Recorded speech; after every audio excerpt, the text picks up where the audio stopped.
Hello everyone, welcome back to the channel. In today's quick video, I'm going to show you how to fix Nest doorbell that is not working or ringing inside. So in order to fix it, I was searching for some of the best methods. Then I went to reddit.com and I came across this particular post. Now with the comment section, let's just try to find out what solutions we can get in order to fix this problem. So this person is saying, I recently just spent $150 for someone to come out and do diagnostic check on my transformer, chime and doorbell.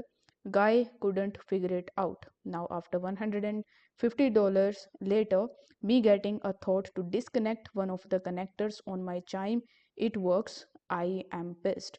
So you can also try this method, like you can try to disconnect the connectors on your chime and it may work. Then you can just scroll down a bit and you can read the comments if any other person is saying something different, and you can try that method as well in order to fix this problem. Like this one, I can confirm new transformer can fix it. Mine was this one, which Google said would work, had enough juice to power the cameras but not the chime. Ordered this one of Amazon and problem solved. So you can even try this method. So if you found this video helpful, don't forget to like the video and subscribe to the channel. Thank you so much for watching.